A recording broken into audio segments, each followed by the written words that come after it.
sure that there's somebody in Vietnam laughing hilariously about how he designed this thing to frustrate people in America and occupy a lot of their time. Because if that's some assembly required, then, well, it's not some assembly required. But look, we talk each week about the convergence of events, and although I had less time this week to work on things and look at them, it was pretty clear that as I just sort of was kind of picking little bits of pieces from here and there about all the things that are going on, it's a very chaotic world. I won't even begin to scratch the surface today. There are a lot of things going on. And I laugh every week about this foreign policy cover from a few years back, probably 6 or 7, 8 years ago now. A world disrupted. And can we fix this? And these were back in the salad days of the early 2010 decade, when everything seemed, we were just dealing with the remnants of a major financial crisis. Now it seems like everywhere you look, there's a crisis of something. Politics, culture, church, religion, that type of thing. I keep meaning to mention this, by the way, so I apologize that I have not. My updates are also being carried now on a new channel, Remnant Truth Network, rtn.org. A number of us have put this together because we're not sure how much longer we're going to be on platforms like YouTube and Facebook and that sort of thing. So everything is put on servers that run independent of the big social media fascists that want to control everything, that want to control the message. So if you want to check that out, we also have, I'm not sure if it's rolled out yet or not. We have an app that's either out or coming that you can download to your phone, and you can access everything on your phone. So rtn.org, Remnant Truth Network. And there are a number of us there, and we have a statement of faith, and we're trying to monitor what goes up. We're obviously concerned about the truth, even though, we will admit, all of us that are involved with that project are flawed human beings. But what's going on with the social media platforms is pretty amazing. And I may allude to this a little bit later if I remember, but if not, I'll just say it now. They're trying to control the message. Big advertisers are withdrawing from Facebook because Facebook is allowing content up that they don't agree with. And this is the very definition of fascism. I think this week, Disney withdrew all of its advertising from Facebook. And Facebook, so as a result, Facebook has had a pretty significant drop in revenue because corporations are saying, if you're going to allow somebody up that doesn't agree with, say, Black Lives Matter or criticizes Black Lives Matter, then we don't want any part of your platform. We don't want our advertising there. And what they don't understand is that advertising on that network is not an endorsement of everything that is put up on YouTube. That's a ridiculous assumption, but given the host of ridiculous assumptions that I see made all the time these days by people, you wonder how they got employed. I'm serious. I've never, you're going to see some examples of this. So I want to start with this. This does relate a little bit to the title today, Some Assembly Required. In Hebrews chapter 10, Paul, one of my favorite books of the Bible, because it talks about the supremacy of Christ and his sacrifice, and that his sacrifice was perfect and complete once. Paul says this, I said the assumption is by a lot of people that Paul wrote this. I'm not certain that Paul wrote this. So the writer of Hebrews says this: let us hold fast the profession of our faith without wavering, for he is faithful that promised. And let us consider one another to provoke unto love and to good works. By the way, the provoking there is unto love and to good works, not just provoking. There's read the rest of the sentence. It's easy to provoke. It's to provoke unto love and to good works. And listen, when I criticize someone or say something like this, I'm always thinking of what I say too. But then this, not forsaking the assembling of ourselves together, as the manner of some is, but exhorting one another, and so much more, and so much the more as you see the day approaching. And I think we're at that time in history. And there's a very specific admonition in Scripture that we are not to forsake the assembling of ourselves together. And listen, this is a very difficult issue. So this is Andy Stanley at North Point, and I've been critical of Andy Stanley, as you know, in some of the things that he said in the past. In North Point, as with a number of churches, I drive up here on Sunday morning, a little closer now than it was, but drive by a number of churches and they're not meeting. And they haven't met since, March or February? And we didn't meet for a while either, so it's a difficult situation to deal with, and so I don't want to be judgmental of people, but North Point announced this week they have probably 25 to 30,000 of attendance on their 7 campuses each week, that they would not be meeting the rest of the year. And this is going to be true. I mean, it's a strange dystopian world that we live in. I mean, I used to live close to Muirfield Village where they had, 2 golf tournaments the last 2 weeks and no fans out there. And you could see things see from one hole to the next hole that you usually can't see out at that golf course because there's people all over the place. And it has a huge economic impact. I'm fairly convinced there won't be college football this fall.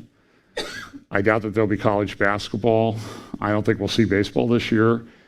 And the NFL, if you still care about them, they certainly don't care about you. If you do care to continue to watch them, I think they're toast for this year. But this is a problem for churches because more than ever, I think people need to be assembling together with other believers, exhorting one another and praying because of the things that are coming on the earth. I saw this graphic. I've seen this graphic a number of times. I don't think I've ever shared it. This is the bottom line. The white line at the bottom represents every chapter of the Bible. And the lines above are cross-references in the Bible. It's amazing. So like when you read the book of Revelation, 80 to 85% of that are direct allusion. That book is direct allusions to the Old Testament. That's why I would criticize Andy Stanley, who said, you don't need the Old Testament. That's baloney. That's part of a heresy called Marcionism. That, we don't need the Old Testament. We're superior to that. And so what happens is, you see some people who hold to that view, they cut more out of the Bible than Thomas Jefferson did. Thomas Jefferson had a Bible that he cut out all the parts about the divinity of Jesus and the miracles and supernatural things that he didn't like. But you have some groups of people who say, well, just throw out the whole Old Testament or parts of the New Testament too. So I have a problem with that. This is an incredible book that God gave us and has preserved for us for thousands of years. As my friend Chuck Missler used to say, an integrated message, 66 books by 40 authors, completely integrated. In today's terminology, we would say it's hyperlinked. And that's just a great manifestation of it. So let's look at some of the things that are going on that relate to Bible prophecy. Now, I'm not going to get into the vaccine and all of those things. I will just say this. I see a lot of things being passed around as if they are on the order of Scripture. People's conclusions about the vaccine and the mark of the beast, and it's this or that.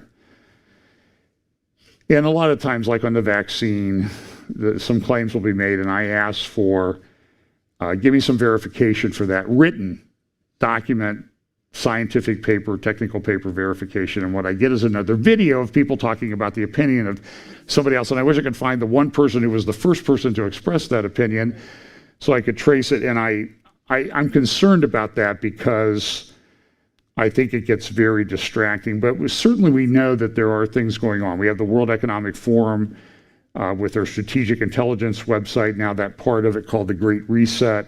And it's clear that people have plans and they're using whatever crises are here now.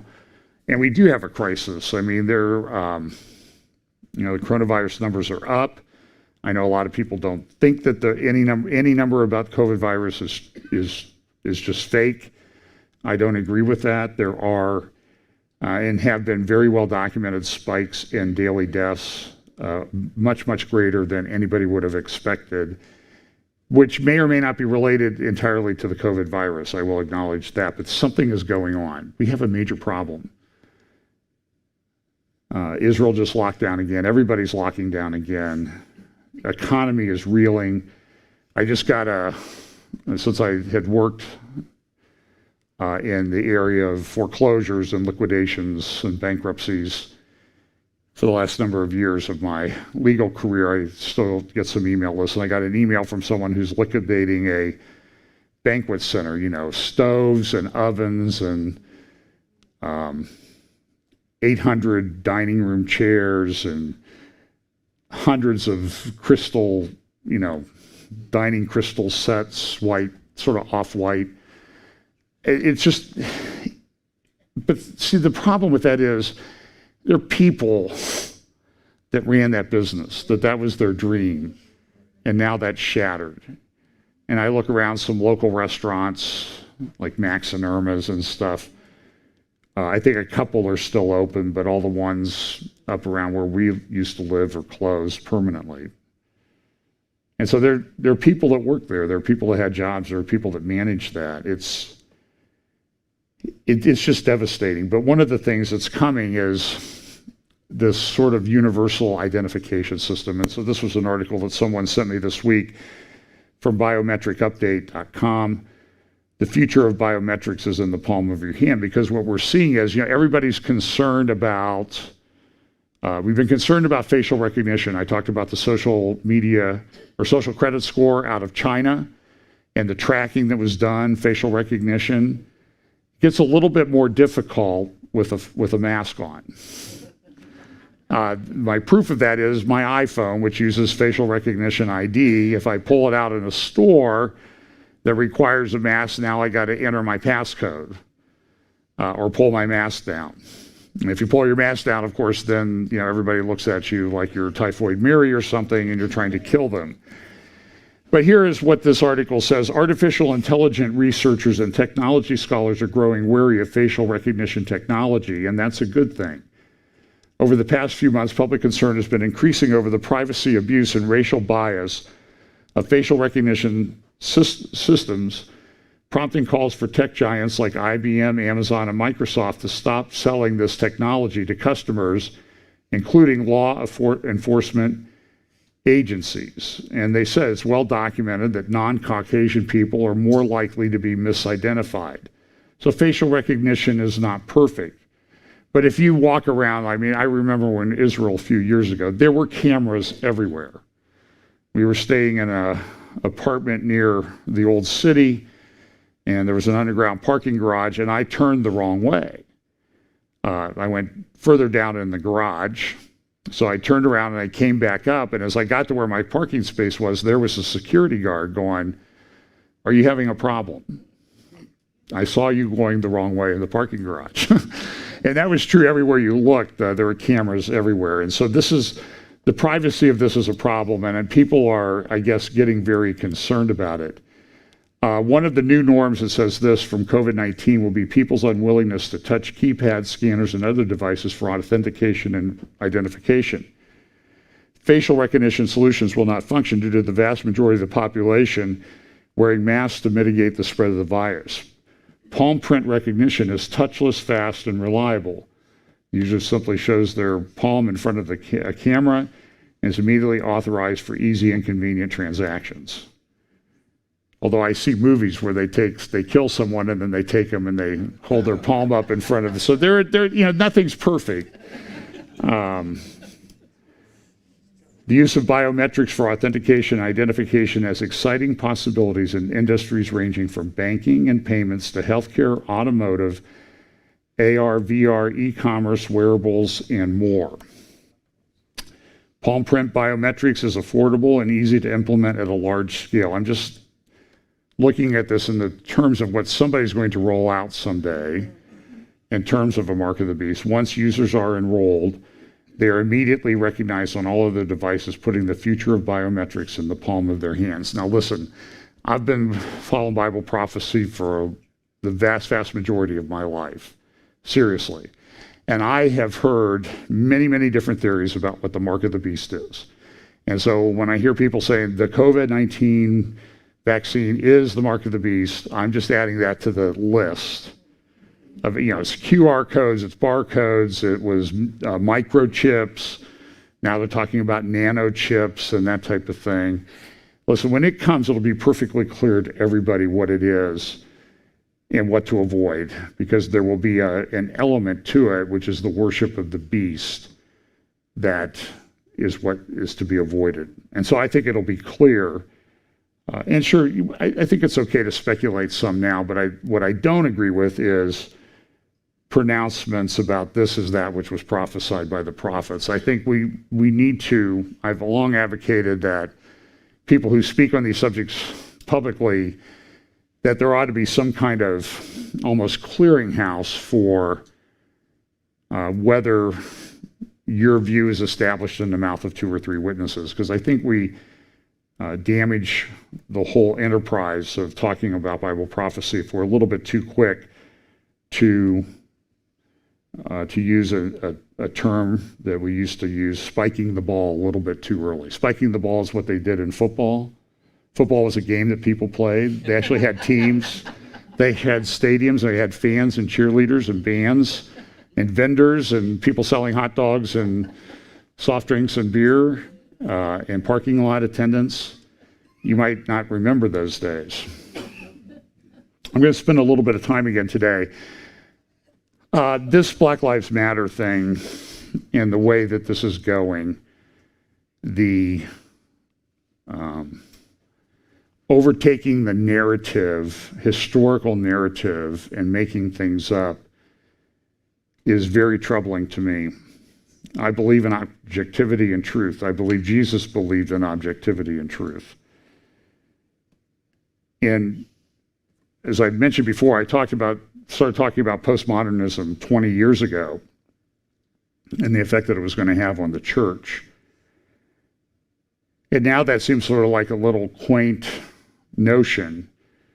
And now we see something like this neo-Marxist social justice warrior ideology, cult religion taking over everywhere. And it is a cult, it is a religion. A lot of it started with the 1619 Project put out by the New York Times last year, and that's now being taught in schools. I'm going to share with some things to you today. It was significant enough that the other night when he was talking about human rights, Secretary Mike Pompeo had this to say about the 1619 Project. The New York Times, 1619 Project, so named for the year that the first slaves were transported to America, wants you to believe that our country was founded for human bondage. They want you to believe that America's institutions continue to reflect the country's acceptance of slavery at our founding. They want you to believe that Marxist ideology, that America is only the oppressors and the oppressed. The Chinese Communist Party must be gleeful when they see the New York Times spout this ideology. Some people have taken these false doctrines to heart. The rioters pulling down statues thus see nothing wrong with desecrating monuments to those who fought for our unalienable rights, from our founding to the present day. This is a dark vision of America's birth. I reject it. It's a disturbed reading of our history. It is a slander on our great people. And he's right. And this is working its way into all sorts of things. Here's an article from the Columbus Dispatch. City tries to probe police biases. In Wednesday's Columbus Dispatch. The Columbus City Council will draft new legislation before the end of July that could give the city more power to investigate active officers' ongoing affiliations and biases. And I know from talking to people that work for the Columbus Police Department, they have had to change their names on social media. Their families have had to change their names. They cannot say where they work because they're being monitored. And if they say something that doesn't agree with the new religion, the high priest, Mayor Ginther, and his sub-priests on the city council, they're gone, they're toast, their career is over. And this is happening all over the place. There's an actress, and her husband had posted that I think he supported the president, he was conservative, and there's been a social media storm brought against her to get her fired from everything and sort of erased from human history, because how dare she have a husband like that? She should divorce him, kick him to the curb. And so listen to this. So Councilwoman Shayla Favor, who chairs the Criminal Justice Committee, emphasized that the council isn't saying police are bad people. Baloney. Listen, you can almost assume that everybody who adopts this ideology is a liar at their core. But at the same time, she says, we cannot ignore the public outcry that is before us right now, she said of protest in Columbus and nationwide over racial injustices by police and the deaths of blacks such as George Floyd during police encounters. Have you know, the autopsy is out there of George Floyd. Have you seen the media talk about this? I can tell you now, more than any week, I hear a story, and I always try to confirm it with several sources before I bring it to you. And over again this week, I've came across stories that were in the mainstream media were never mentioned, except by maybe a couple of media outlets. And it's getting worse. But listen to this. What Columbus is going to do is going to use the hate organization list drawn up by the Southern Poverty Law Center to see that if any police belong to that, if you are applying for a police job and you belong to one of those organizations identified by the Southern Poverty Law Center, you won't get hired. If you're working as a policeman, you will be fired. And I know I've talked about this before, the Southern Poverty Law Center, it is a hate group. It is the very definition of a hate group. It's well-funded. There's nothing in it about poverty or law. It is ideologically driven. They have hundreds of millions of dollars that they've accumulated over the time, most in offshore banking accounts, so people can't really determine what they are. But it's pretty clear they have vast wealth, much more than any church that I know of in America would have. They've identified some people here locally that are hate groups, and I know these people, and they are not hate groups. They are against abortion. They are in favor of traditional marriage. And so if you support that as a Columbus police officer and this thing gets passed by the city council, and it probably will, your job's at risk for supporting traditional marriage.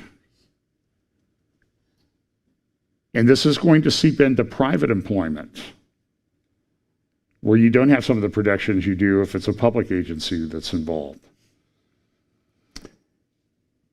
The Southern Poverty Law Center, which monitors extremist organizations, has identified 1,000 hate groups nationally, and there are likely more operating under the radar, said Judson Jeffries, professor of African American African Studies at Ohio State University.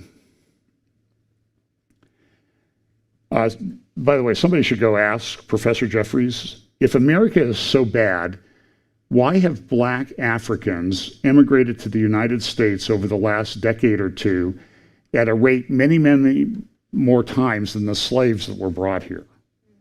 Why are they voluntarily coming to a racist place? It makes no sense. And listen, I'm against racism. I'm against slavery. It's a dark blot on our history.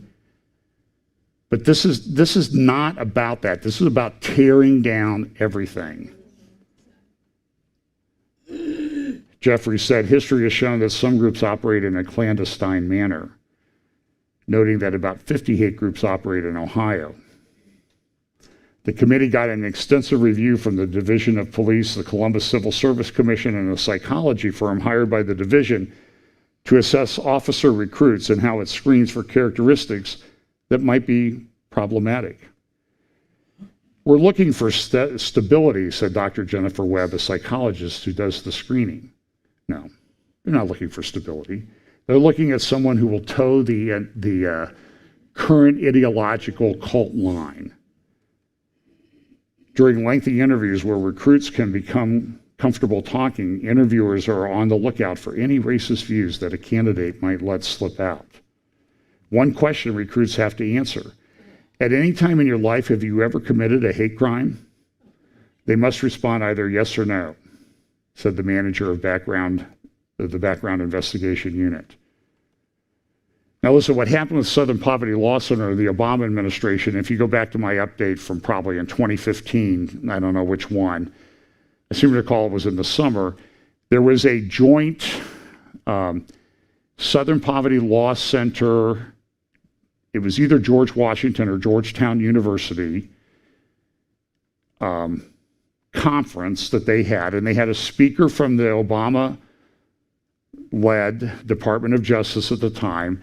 And what they were doing was they were doing exactly what the city of Columbus was doing at the Department of Justice under the Obama administration. They were taking the Southern Poverty Law Center hate list to identify people to target with FBI investigations and that sort. So this has been going on for a long time. And you can see the lady, I seem to recall she was blonde and white, who was talking about hate and how this was a great thing and this was doing it.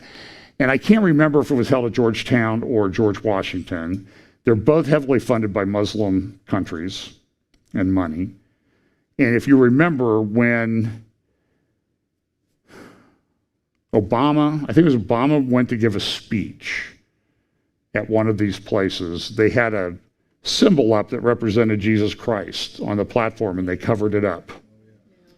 A Catholic university, by the way. I think that was Georgetown. So don't tell me that this is not ideological. And a lot of this goes back to the Obama administration, and I'm way off topic here, but this is all connected. The scrutiny on this, why they want the Southern Poverty Law Center information, is in response to what city officials overwhelmingly saw as over-aggressive Columbus police tactics during protests and riots that began downtown May 28, 3 days after Floyd's death. And Friday afternoon, I got an email. Don't come to the office this weekend. Don't come downtown. Was that because the police would be on patrol? You think that's the reason? No, that's not the reason. So I don't think anything's happened, but people are concerned about it. This is an opinion from Newsweek. America was conceived in racism. Here's an example. This is in Chicago, Grant Park. Tearing down a Columbus statue. They're throwing firecrackers, rocks, and debris at the police who are protecting the statue. You see that? That one guy, he should play for the Cubs. He's pretty good. Anyway, this is what's happening. And they later were able to break through the police line and started to tear it down. Earlier this week, the New York Times Magazine had an article by Robin DiAngelo called Whiteness Lessons. What do you think that's about? She wrote a book called White Fragility. In early June, Robin DiAngelo addressed 184 Democratic members of Congress who had gathered by conference call for what the party leadership had named a Democratic caucus family discussion on race. It was 10 days after the George Floyd incident. Nancy Pelosi, the Speaker of the House, gave introductory remarks, and soon DiAngelo began saying this. For all the white people listening right now, thinking I'm not talking to you, she had a message. I'm looking directly in your eyes and saying, it is you. She cautioned the white office holders not to think that because they marched in the 1960s or served a diverse district or had a black roommate in college, they were exempt from self-examination. Until they reckon with the question of what it means to be white, they would continue to enact policies and practices, intentionally or not, that hurt and limit black lives. There's a Museum of Black History and Culture. It's part of the Smithsonian Institution in Washington, D.C. This is a picture of the museum. They had this section on their website talking about race, whiteness, and then they go through a large checklist of how you can determine what things are white and things that are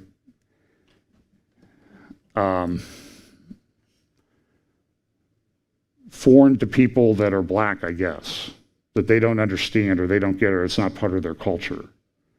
So I'm going to share some of those with you. I'll try not to editorialize, but that's kind of a... And so here is this, and you can find it if you go to Byron York's from the Washington Examiner's Twitter account. You can find these and just look them up. Aspects and assumptions of whiteness and white culture in the United States. White dominant culture or whiteness refers to the ways white people and their traditions, attitudes, and ways of life have been normalized over time and are now considered standard practices in the United States. And since white people still hold most of the institutional power in America, we have internalized some aspects of white culture, including people of color. As I was reading this, Matthew chapter 24, where Jesus warned that in the end times, ethnos would rise against ethnos. This is fostering that, and it's fostering on a scale that I don't think any of us had ever thought we would see. And I will say, I think this is very demeaning to the black people they claim to love. Because I know a lot of black people hold to these values, and they'll just say, well, you're just playing white. There's a video out right now by Larry Elder, Salem, called Uncle Tom. I've not seen it. I've heard nothing but good about it. I actually knew Larry when he was in Cleveland. Got to spend a little bit of time with him about 30 years ago. And I will say, Larry Elder is a prince of a human being. He is, like I said, it was a professional type relationship, but I'm just telling you, I have tremendous respect for that guy. So listen, these are some of the things about white culture that are, I guess, not acceptable. The rugged individualism. The individual's primary unit, self-reliance, independence, and autonomy are highly valued and rewarded. Individuals assume to be in control of their environment. You get what you deserve. Family structure. Okay, this is what's not, I guess they're running down white culture for having this. This is whiteness. This is foreign to us. The nuclear family, father, mother, 2.3 children is the ideal social unit. Husband is the breadwinner and head of the household. Wife is homemaker and subordinate to the husband. Come by my house in Galena sometime. We'll see who's subordinate to who. I often joke with my wife. You've been 45 years of trying to erase all evidence of my existence. She's always putting my stuff away. Where is that? Well, I thought you were done with it. Emphasis. This is so shocking to me. This is the Black History Museum sponsored by your tax dollars. Paid for by your tax dollars.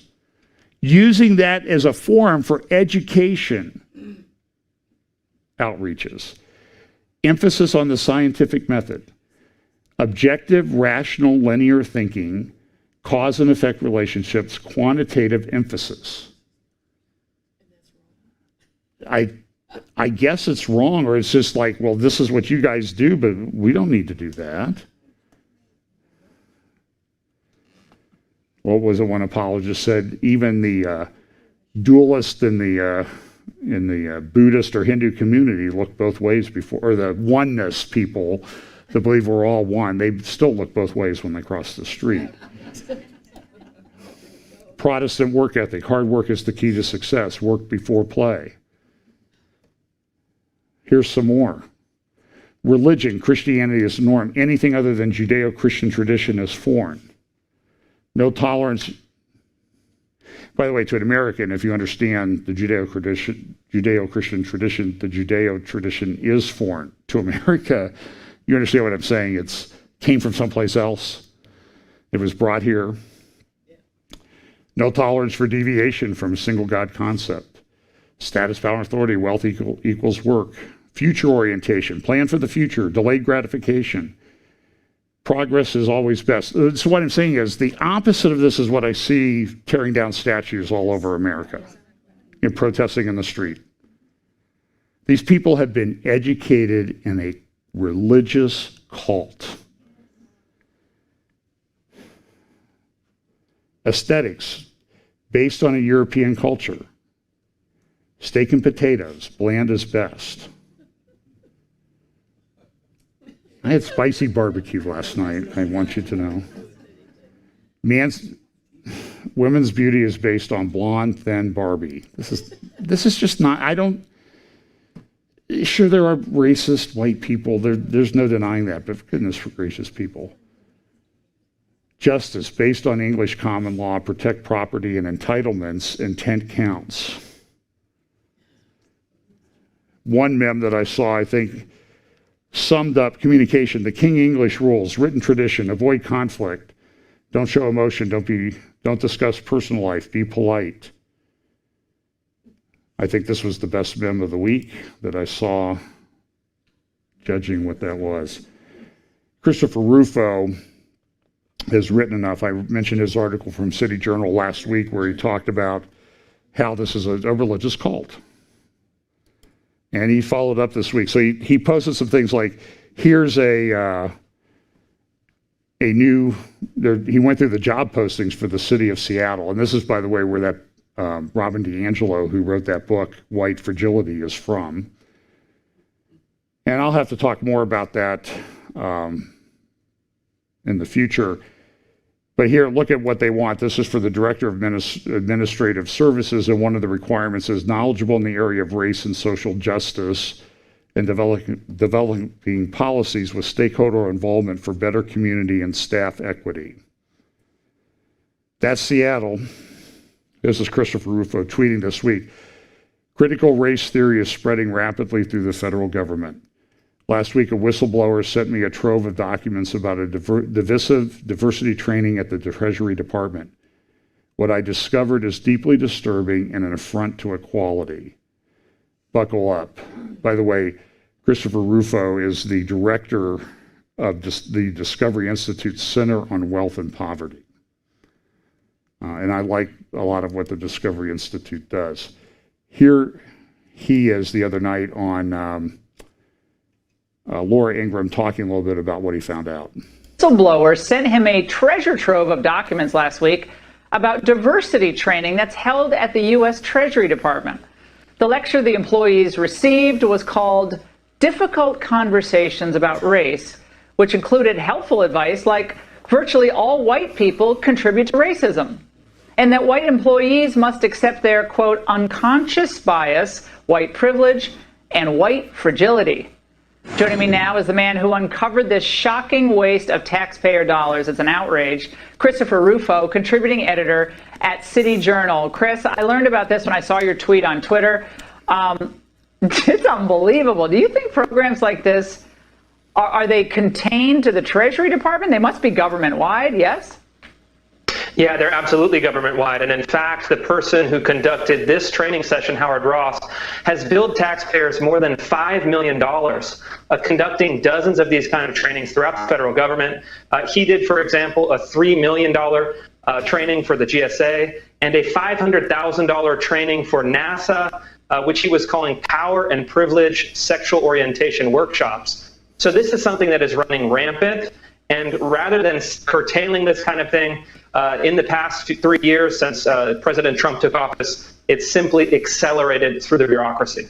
Well, I think the bureaucracy in the swamp, they don't want to let go of this stuff. They want to keep it going. Chris, this is from the diversity training documents that you found. I mentioned some of these statements earlier. It reads, watch Robin DiAngelo on YouTube, the author of White Fragility. She talks about how white people struggle to own their racism. She asserts all white people, virtually all white people, regardless of how woke they are, contribute to racism. And here's an example of what they expect employees to learn from DiAngelo's videos. Watch. My psychosocial development was inculcated in the water of white supremacy. The default of our society is the reproduction of racism. I wonder what happened there. Somebody didn't want that one to be seen.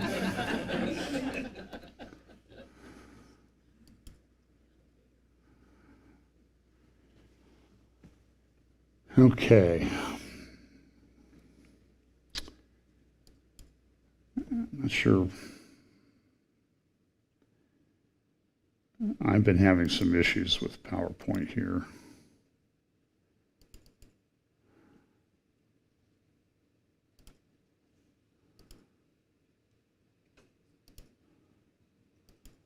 Sorry about this.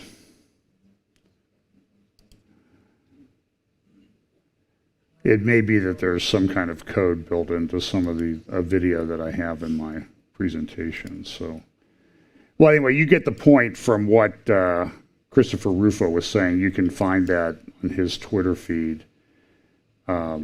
Excellent stuff. So here's another article. This, I believe, I found at American Progress by, I think his name is Kimball, George Kimball, Robert Kimball.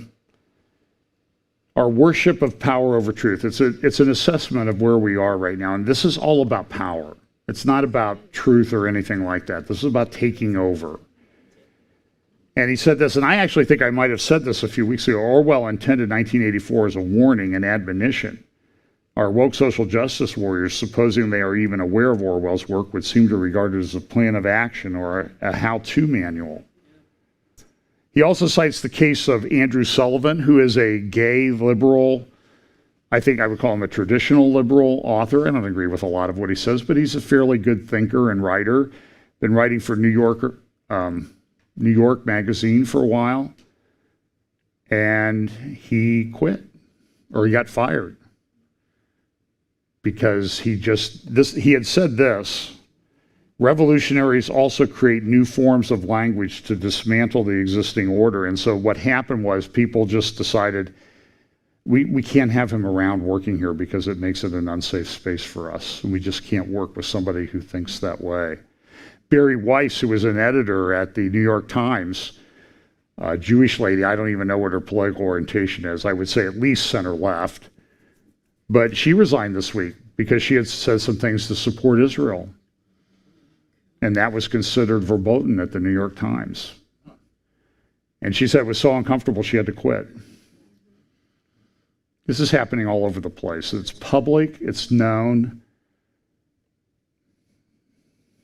I think it has clear end times implications. I mentioned this a few years ago. Remember when Pope Francis came and spoke at Congress?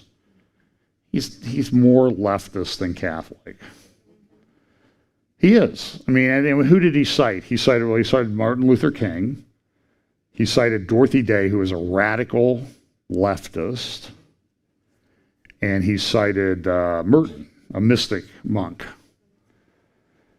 So this is North Carolina town votes to pay reparations to black residents. Asheville, North Carolina is going to pay reparations.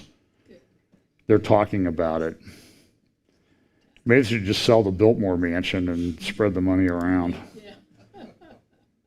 Listen to this. This is what the New York, or this council, like organization of mayors of the United States adopted with regard to, it said would be good, they think would be a good idea for reparations. After reparations study suggests 151 million for each African American. That's what they say. That's based in large part on a Brookings Policy Institution. By the way, the total cost is something like $6.2 quadrillion. Now, if they distributed that much money, what would happen? You'd have vast inflation, would you not? It would ruin the value of everybody else's money. Even the $151 million would end up being worth like $10,000. It's insanity. Why we need reparations, and they talk about this. They actually came up with this formula based on an article published in June, Wealth Implications of Slavery and Racial Discrimination for African American Descendants of the Enslaved. And this is the formula that they've come up with to determine how much. And T equals 1618. Well, what's 1618? That's the year before 1619. So you have 400 years of stuff with interest and that type of thing. Dinesh D'Souza said this in a little piece he put up on his website. They're not coming. Well, here's what he says.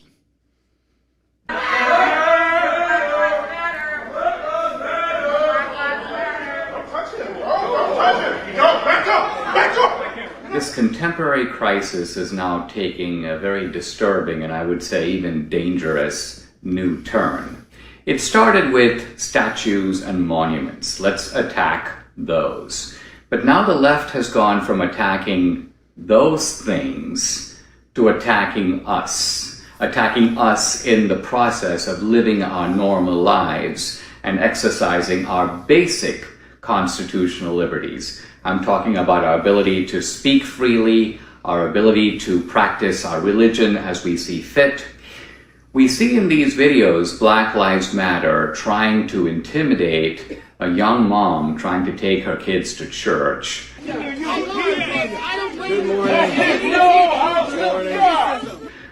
Just bullying her in the process of doing that. And second of all, we see Black Lives Matter entering a church, using foul language, pushing around the people in the pews, and essentially a wholesale assault on religious freedom. Don't touch it, bro. Don't touch it. Yo, back up. Back up. You're not going to do that, boy. Crazy? Shut up. Let's go. Put your hands up. Go. Put your hands up. Word. Come on. Crazy, boy. Ah, knock your shit, boy. It does, bro. This is not. No, bro. Nah, bro. That's not. This is not a case where they are in the public space making a point. They are not protesters. They are terrorists in the very literal sense that they are trying to terrorize us into submission. Now, it makes no sense to say things like, they hate America. They don't hate America. It begs the question, which America? They like the America of abortion on demand. They like the America where anything goes. They like the America of transgender bathrooms and racial unrest. They don't like our America. They don't like property rights. They don't like religious freedom. So it's those things that they are targeting for assault. Now, it's important to realize that our basic freedoms, the freedoms outlined in the Bill of Rights, are not up for a democratic referendum. It's not as if 90% of people get to decide how I should think or what religion I should practice. I haven't ceded those rights to the government in the first place. And yet it's those very rights that are now under assault. An assault not even by some democratic majority through a process of law, but assault by essentially street gangs, but street gangs with friends in high places. Street gangs who have allies in the media and in Hollywood and friends in the mayor's office in Berkeley, in Portland, and even New York City. It's very important for us to start fighting back against all this. And what this might mean is that churches need to start hiring armed security. In a sense, creating our own militias to protect us in the exercise of our basic rights. We can't allow this to go on, and if the government won't protect us, well, we're just going to have to. In Portland, they've been having protests, and a lot of people, I think the president or somebody called it a city under siege, and of course, in this morning's Oregonian, the Sunday Oregonian out of Portland, they said, well, we drove around the neighborhoods, they were just fine. I don't know what they're talking about. And they said, and so there was this lawsuit started. Some people got arrested. There were people came in camouflage, unmarked vehicles. Oh, how dare they come in an unmarked vehicle? This is so, how dare they? That was a pretty brilliant move. Oregon Attorney General sues federal agencies for allegedly violating protesters' civil rights. Lawsuit filed in the United States District Court for the District of Oregon. Oh, by the way, here is a reason, one picture that will tell you why maybe they're driving unmarked vehicles.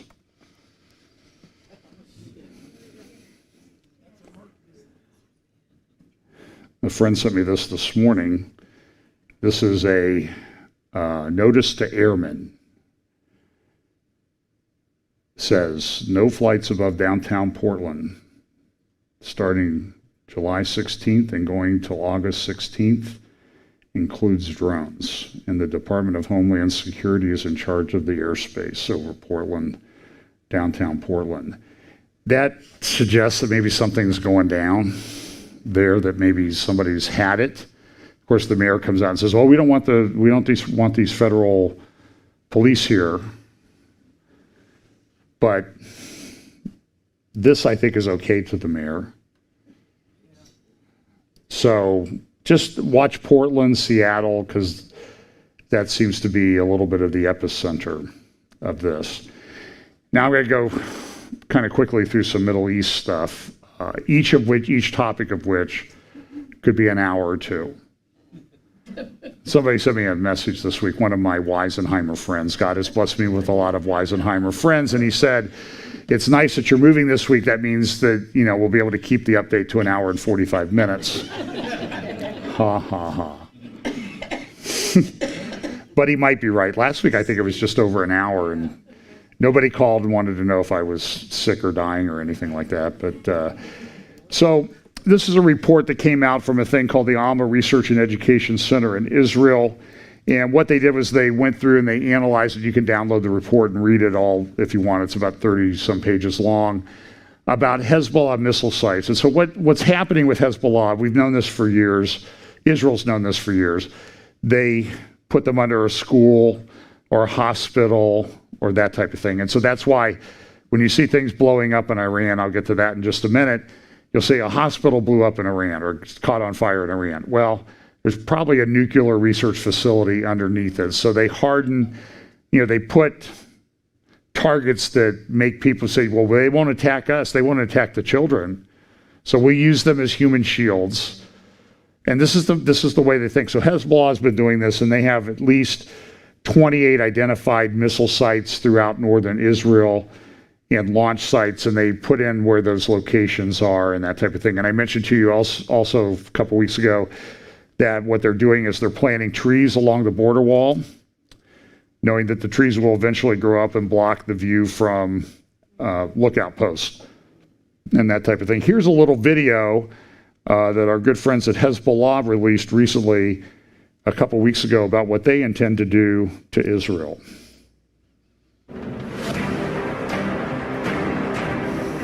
إننا اليوم لسنا فقط قادرين على ضرب تل أبيب كمدينة، وإنما إن شاء الله وبحول الله وقوته قادرون على ضرب أهداف محددة جدا في تل أبيب بل في أي مكان من فلسطين المحتلة. That's a settlement.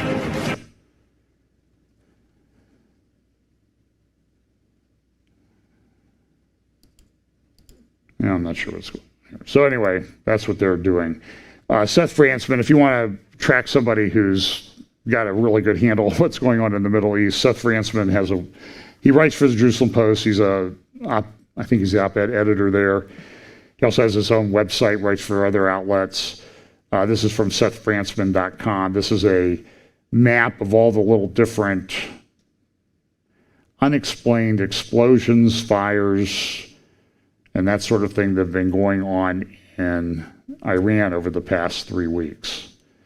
And the number grows every day, and sometimes they're happening simultaneously. No one seems to take care of it. Recently, there was a blaze at the port, 7 ships caught on fire. There were also, these happened either yesterday or this morning, our time in Iran. These are just different facilities that are on fire, some related to nuclear weapons, other related to oil and gas. And they're happening with some frequency and regularity. So by the time I finished this talk, there might have been 2 or 3 more. Now, nobody knows exactly who's doing it. Israel has been very coy in saying who did it. They asked Secretary of State Mike Pompeo, and he says, well, I can't tell you who did it. That's classified information. But the other thing, and the Jerusalem Post had a tweet here yesterday about a large fire broke out at the Alchemics chemical plant near the Hartsfield-Jackson Airport in Atlanta on Saturday. The latest in a series of fires reported in the past week at industrial sites and a naval vessel in the U.S. Remember the pictures of the naval vessel in San Diego Harbor that was on fire. And now we're seeing fires. There's like a couple facilities up in Northwest Indiana. There's Atlanta. There's just a number of these that people are tracking, and it's like, what is going on? I think something's going on. I think there's a below the surface war going on. Israel and Iran are at war right now. There's just no mistake about that.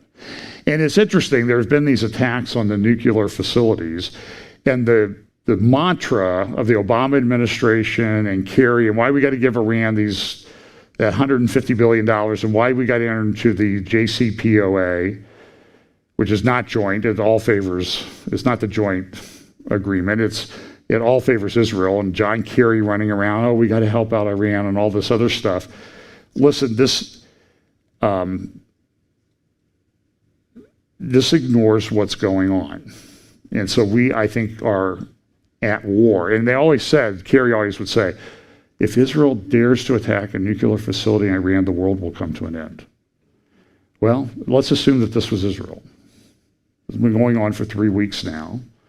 There are cyber attacks back and forth. So it's a low-level warfare right now. There were strikes in northeast Syria overnight. Nobody knows exactly who did them, but there were casualties at Iranian and Syrian outposts. This is in Nantes, France, Cathedral of St. Peter and Paul burning. The organ was burned up. Is that terrorism related? Is this another church like the Cathedral of Notre Dame that's going to burn down? Nobody knows yet. There's no answers. This is Orly Airport in Paris this morning,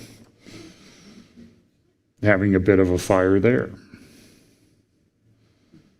And this seems to be happening in a whole bunch of places. All I can say is you need to be very observant and careful when you're in high traffic, high profile areas. This is another interesting thing. I mentioned last week that Iran and China had entered into a 25-year agreement. China's getting some cheap labor. Iran's getting a market for their oil that they can't sell elsewhere. They're going around the sanctions. And then this week, this is a video of an event that happened in Damascus. And you see the picture of Bashar Assad there, that they are signing a deal between Iran and Syria about how they're going to handle things. Here's a little, I don't have any audio in this. This is just a captioned video. This is the Bagheri, the Iranian Revolutionary Guard commander who went to Damascus to sign this as part of a military deal signed between the Allies on Wednesday in Damascus. Iran's chief of staff made these remarks during the signing ceremony with the Syrian defense minister. The agreement aims to enhance military and security cooperation between Syria and Iran on all levels. I declare that Iran will enforce the military relations between both countries, including the Syrian air defenses. Honestly, the axis of resistance, Iran, Syria, and Lebanon's Hezbollah group, has strongly reacted to such Israeli violations. For his side, the Syrian defense minister hailed the importance of the strategic Iranian-Syrian relations to the Middle East. Now, we all talk about the Bible prophecies about Ezekiel 38 and 39. And so you see a lot of these things coming to fruition. I don't think that war is imminent by any stretch of the imagination, but you see a lot of these chess pieces being moved in place on the chessboard so that it can take place in the near future. And it says here that will strengthen Syrian air defenses. And so what happened was, this is from the Jerusalem Center for Public Affairs, a great website, paper published this week, tightening military cooperation between Iran and Syria. Iran and Syria have signed a military agreement that establishes Iran's military involvement in Syria and strengthens Syrian air defense capability. Syrian officials say the agreement is in response to the U.S. Caesar Syria Civilian Protection Act and a hint at escalation vis-a-vis Israel. Listen, there's been tremendous sanctions put on the Syrian ruling elite, the Alawites especially, and the Assad family. A lot of their money and assets have been frozen. They can't get to them. And it's caused tremendous economic hardship in Syria. And the hope is that this economic hardship would cause the people to rise up and overthrow Assad, but I don't know that that's necessarily going to happen. There's also a picture in the article of the Ayatollah Khamenei showing a sort of what Russia has done is they've not allowed the Syrians to have the S-300s to use against Israeli airstrikes. So Iran has taken the Russian S-300 and sort of repurposed it, reimagined it, if you will, into another, it has an Iranian name now, it's an Iranian 300 air defense system. And so that's all part of this deal, because they're saying we're going to stop all this stuff that Israel is doing. There's, like as I said, the economic sanctions have been tremendous. One of the Revolutionary Guard people commenting back in Tehran on the agreement said this: the rules of the conflict will change. So Iran is making plans for something in response. And you can expect that. They've been very coy about it yet. They haven't really said what has caused these things. According to Syrian sources, Russia refused to give a green light to the Syrian President Assad's use of the Russian 300 systems that have been in Syria for more than a year. There's also the economic sanctions have been so severe. The Syrian government ruling elite have about $40 billion is estimated parked in banks around the world. That's now money has been frozen. Because that money has been frozen, that's putting pressure on Hezbollah. That's putting pressure, the banking financial system has collapsed in Lebanon. People are starving. It's a very serious situation. So at the same time all that is going on in Syria, and Russia is kind of like, at this point, Russia thought they would be getting nice, big, multi-billion-dollar contracts to rebuild Syria. But nobody's going to finance the rebuilding of Syria until there's some kind of stability. And it's anything but stable. This has been going on for 9.5 years now. It's probably going to go on for a bit longer. Who knows whether it will be resolved or how it will be resolved. And the cities, a lot of the cities in Syria lie in ruins. And the population may be half of what it was a few years ago. So this is, but Gary said this at the ceremony: whoever bets on destroying the connection between Damascus and Tehran is living in a delusion and needs to wake up from their dreams. The political advisor to President Bashar Assad said, that the new military agreement between Syria and Iran is intended to confront the U.S. Caesar Act sanctions and strengthen the coordination in the axis of resistance, which includes Hezbollah and Lebanon. So at the same time all this is going on, there is this constant back and forth in the Eastern Mediterranean. Now we know that Israel, in their economic zone, the Leviathan, the two fields that they've found, gas fields, Tamar and Leviathan, are starting to produce. Israel wants to take that gas, pipe it up to Cyprus, and then across to Greece. Turkey doesn't want that to happen. In part, they don't want that to happen because they want the pipelines to go across them and collect the transit fees and taxes that would come along with it. So they entered into this, I've talked about this maritime zone agreement with Libya. Interestingly enough, Turkey supports the Libyan National Army, which is in the western part of Libya. It doesn't even control that part where they entered into an agreement. So the General Haftar and his group that controls that area of Libya says that the Turkish agreement is not valid and it can't be used to block Israel or anybody else from piping their oil across. So here's what's happening now. Turkey has also entered into an agreement for an economic zone like that from Gaza to Turkey to make another block on Israel coming through that area. In addition to that, Egypt is now getting involved. They've sent troops. There's a war going on in Libya right now. Egypt has sent troops into Libya. They're fighting the Turks, or the Turk mercenaries. What the Turks did was they took soldiers from people from Syria and moved them to Libya to fight their battle. Erdogan wants to recreate the Ottoman Empire. And all of this part that you see there was part of the Ottoman Empire for 400 years, roughly 400 years.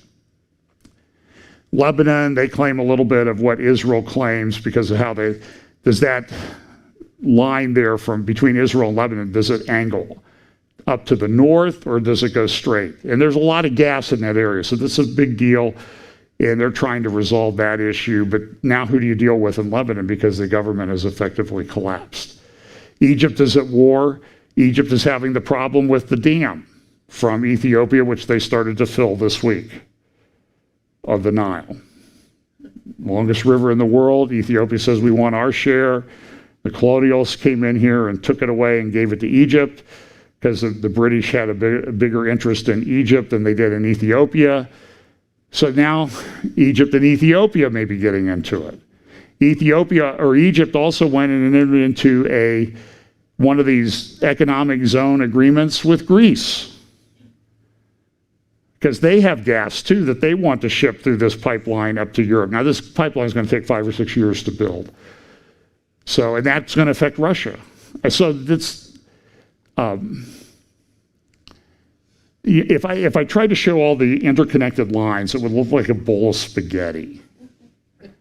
It's very interesting. So here's a little bit, this is a picture of the Israeli interest and how Turkey is trying to make claims on Cyprus. They took over part of Cyprus, and now Erdogan is using that to extend his economic territorial waters out to include these gas fields.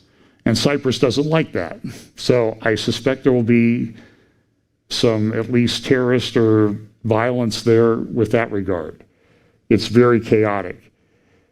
The U.S. sanctions on Syria, very good article at the Crisis Group. I don't really have time to go into that right now, but it just says this: according to Damascus and some of its foreign supporters, Western sanctions are mostly to blame for eviscerating the population in Syria, 83% of whom now live below the poverty line. Yet serious economic decay cannot be attributed exclusively or even mainly to these sanctions.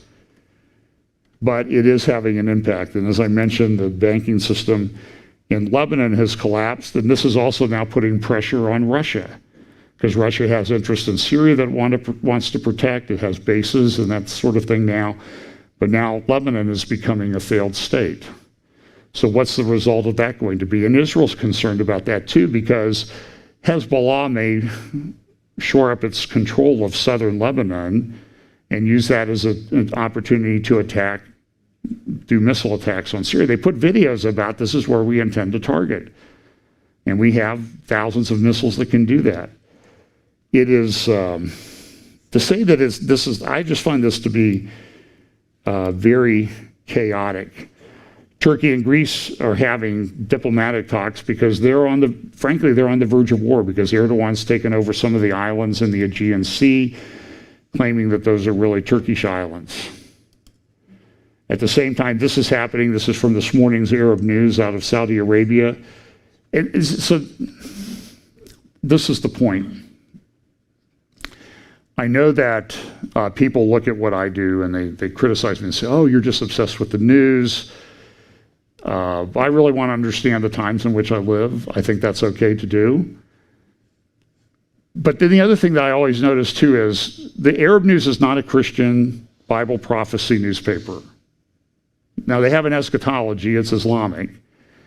But you see how they use the terms plague of epic proportions with the locusts coming in? And now they're saying that whatever happened with the locusts before, because of the weather and wet and heat and that type of thing, the next locust invasion could be 90 times greater than what happened before. Now, what's that going to do? That causes food supply problems.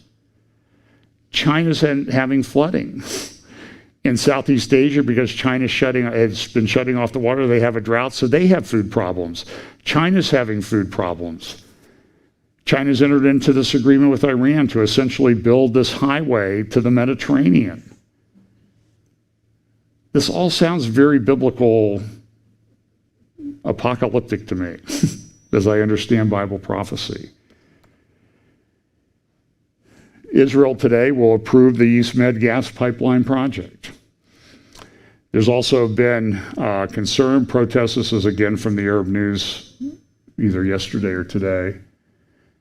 I think it's today. Protest over Israeli land grab in Nablus.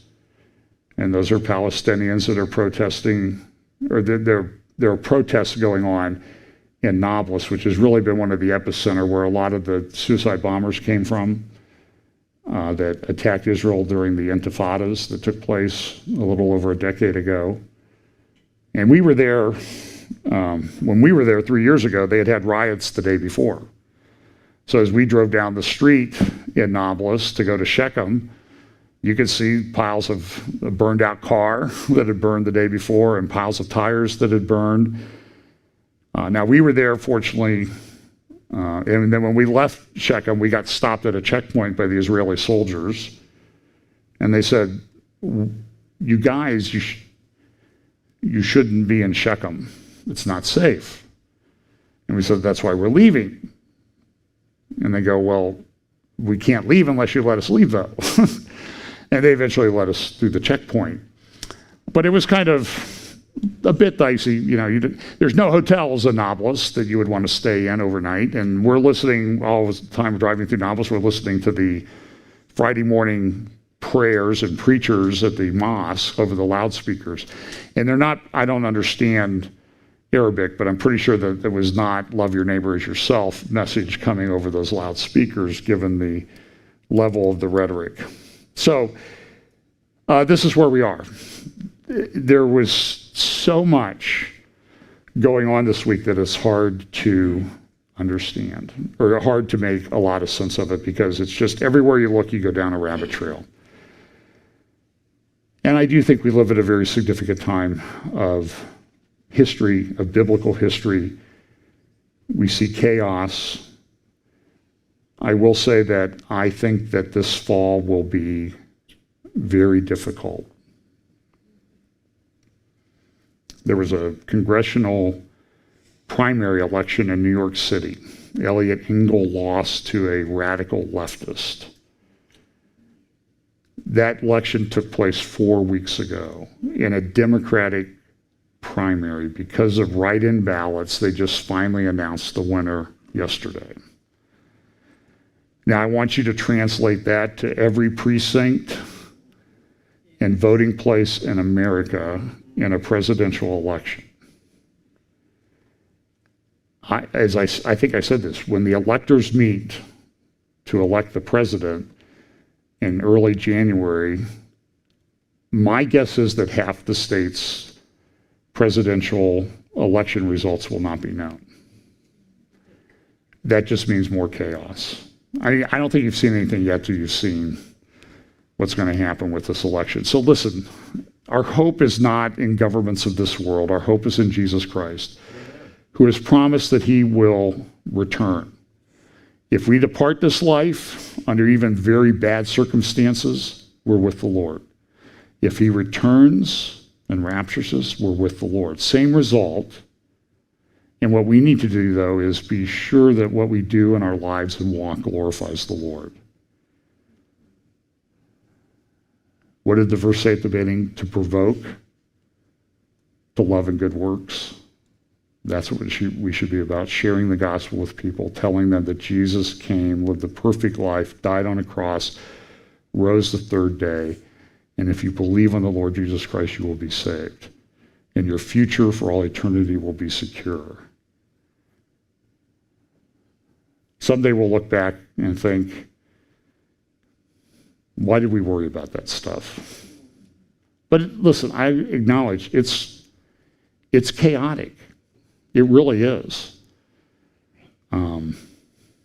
It's strange. It is just a strange dystopian world that we live in now. And I think we will live in that until we pass on or the Lord returns. But God is in control and we can rest in that. Let's pray. Father, thank you so much for your word. Pray that you will bless us this week. Help us to remember that you are in control and that you have told us how this ends. Jesus returns and rules and reigns for 1,000 years. We look forward to that day. Bless us this week. In Jesus' name, amen.